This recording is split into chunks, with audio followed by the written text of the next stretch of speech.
Welcome to my 191st video on my work with OO gauge.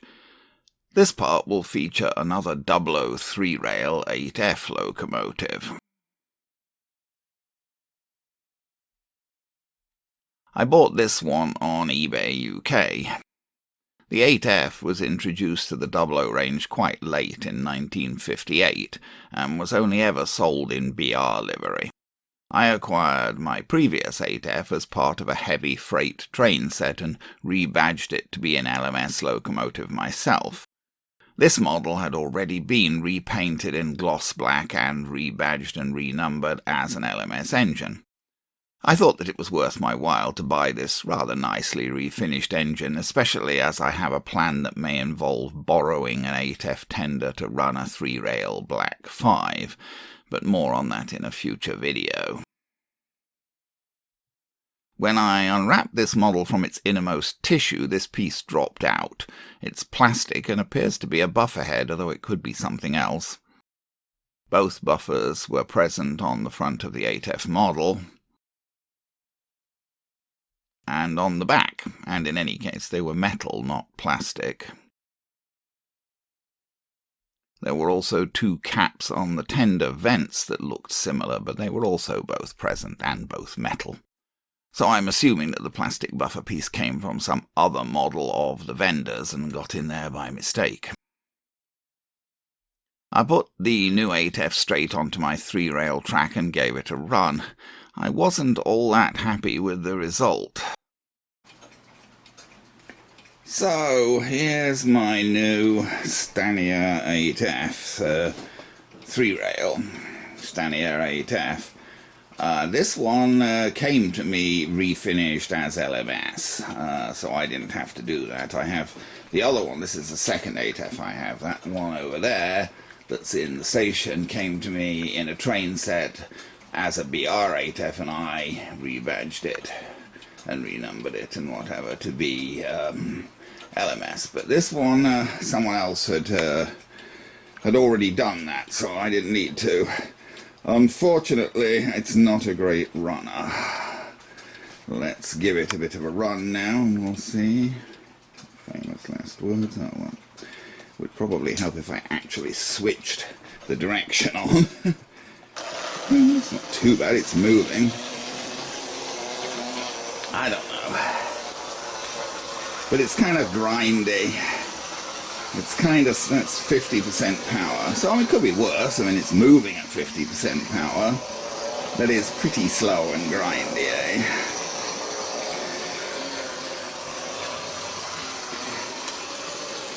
And unlike some of the, sometimes they're a bit like that when you first start them and then they warm up a bit. This doesn't really seem to warm up much. It seems to be about it. Yeah, that doesn't sound too healthy, does it, really? So I think we'll get it on the bench and give it a bit of a service, see if we can do anything to it. I can't remagnetize it, I don't have a remagnetizer. If it needs remagnetizing, I'll have to take it up and get Nigel to do it at British Model Trains. He has a remagnetizer, but I don't.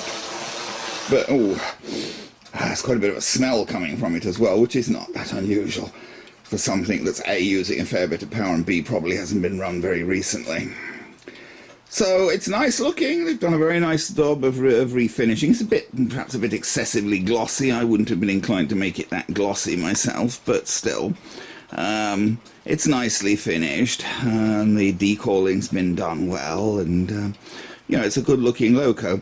But we need to try and give it a bit of a service, see if we can get it to run a little bit better. I got the model into the servicing cradle on the bench. Note that there is no centre rail pickup on the loco with the 8F. Centre rail pickup is via two plunger pickups on the tender. The tender and the loco are coupled by a drawbar screwed at both ends. Power from the centre rail is passed from the tender to the loco via a wire which plugs into the front of the tender. The wheels of the model were quite dirty, and there was quite a bit of paint from the refinishing on the bottoms of the wheels. I cleaned the wheels with a bronze brush in a rotary tool, a bit tedious to do as I had to keep powering the model a bit to shift the wheels round so that I could clean all parts of them.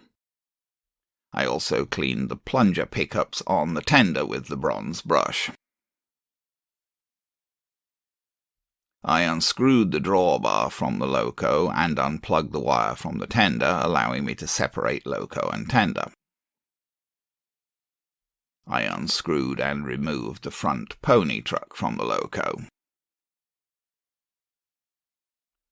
There were 2 screws at the back of the chassis. I thought that one of these must be a body retention screw, but I really should have known better, as I have disassembled a 008F before. Actually, there is only one body retention screw, and it's in the chimney. Here is that screw removed, a long one and not something that would be easy to replace if you lost it. Once that screw is removed, the front of the chassis can be lifted out of the bottom of the body, and the whole chassis removed simply by drawing it forward, as it's only retained at the back by a tong that fits into a slot in the back of the body. Here is the top of the motor with the brushes and the spring clip that keeps the brushes in place. Things are rather cluttered up and a bit confusing. The red wire comes from the tender, bringing the power from the centre rail, and it passes round and is then connected on the right through a black component of uncertain purpose to the back brush, which is insulated from the spring clip by a sleeve. The white component is a suppression capacitor, which is connected across from the wire to the far brush and the nut at the back, and so to the near brush, which takes its power directly from the spring clip. I guess they didn't trust the spring clip to pick up power from the nut, as a wire has been soldered across from the clip under the nut to the near arm of the spring clip. I unhooked the ends of the spring clip from the tops of the brushes and removed the brushes, which just sort of pivot through those slots in the fiberboard piece. Here are the brushes saved to one side. They weren't in the best shape and I'd like to replace them, but I didn't have spares of this type on hand. In order to get at the worm gear, I had to remove the screws so that I could displace the fiberboard brush holder, as otherwise the wires and components were hiding the worm. I cleaned the commutator with electrical contact cleaner on a cotton bud. It was pretty filthy. I decided to use contact cleaner just on cotton buds to clean specific parts, rather than spraying out the whole chassis. I used a nylon brush to clean out the teeth of the drive gear, and then applied white grease and gear oil to the worm and the gear. I lubricated the motor bearings, the axles, and all of the pivot points of the motion. Then I refitted the brush holder and the brushes, and ran the chassis on 2 wood blocks to work in the new lubrication. I did also use tweezers to remove carpet fibres, etc. from the axles. I put the chassis back into the body, and I reattached the tender. I cleaned the wheels with electrical contact cleaner. I was surprised how much muck this produced, given that I'd already cleaned the wheels with a bronze brush in a rotary tool. That's just dirt from one wheel on that cotton bud. I used about 8 cotton buds to clean the wheels. I also cleaned the plunger pickups with contact cleaner. Finally, I refitted the pony truck and the model was ready to go back to the tracks. Somebody's going by on a motorcycle outside. And here the model is back on the tabletop. I was rather disappointed to find that all of my efforts didn't really seem to produce much improvement. Well, clearly I'm no sort of an expert at servicing things, and sometimes I wonder why I bother. Well, I mean, you'd think, so long as you don't actually lose any parts, it can't actually do any harm, but my attempts to service things don't really seem to make them work much better, generally. I mean, this is just as noisy as it was before. I would have thought it would be quieter, because I mean, I put, you know, gear oil and grease on the main worm and the gear, and otherwise oiled the bearings, oiled all the axles, oiled all the pivot points of the motion,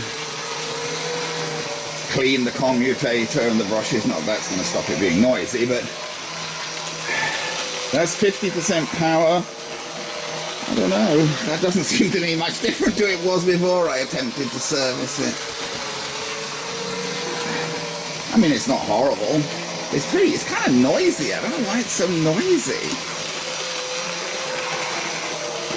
And I would have thought I'd oiled pretty much everything that could make it grind now, so why is it still making this sort of grinding noise? Let's stop it a bit and put it backwards.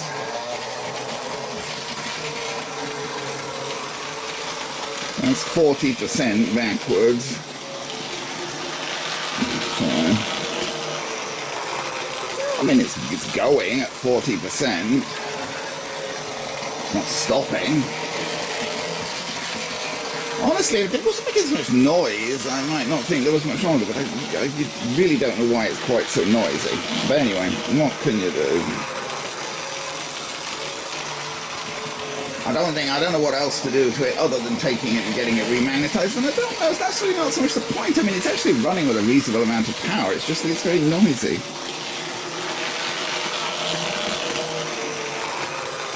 That's 40% power. I don't think that's an unreasonable speed for 40%. Let's turn it back forwards again. What was that? What was that? It made a noise like someone playing the guitar. I don't know. Well, there was a noise like someone playing a guitar there, and I think it came from the engine. I don't know what else it came from. Maybe it didn't, maybe it came from somewhere else, but I don't know what, if it did anyway. That's 40% forward. It actually seems to go a bit better with 40% backwards than it's going with 40% forward. But it's still going with 40% forwards. So I mean, it's not really that the power level's unreasonable, I'm just... I mean, it is a bit slow.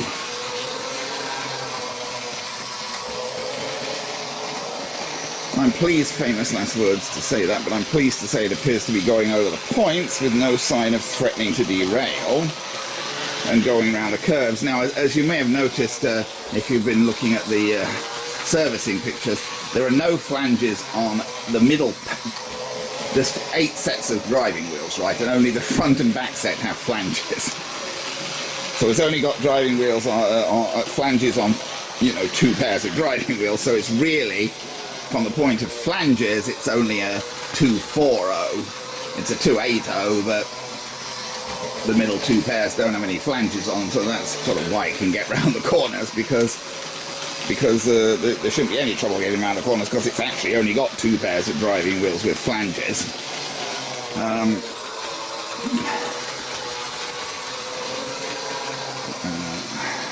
So the middle wheels can readily move off the track, but they don't do it too obviously. I think it looks quite nice.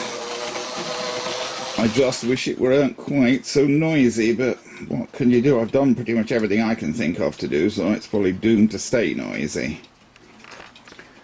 Okay, since it is an 8F freight engine, I've actually hooked it up with a freight train, and we'll see.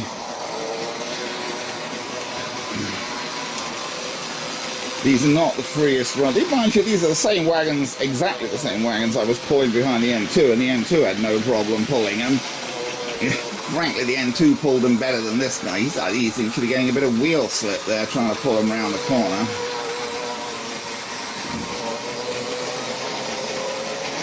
But he is managing. But this is exactly the same way, because I just didn't bother railing up a different freight train. I took this one out the siding. This is exactly the same little freight train, little coal wagon, a few coal wagons and a brake van. Especially around that corner he's having a bit of trouble, isn't he? What have we got there? Five coal wagons, 5 coal wagons and a brake van. Exactly the same freight train I was pulling a little while ago with the N2. And he's certainly using more power to pull it than the N2 did. He really seems to struggle a bit round that end.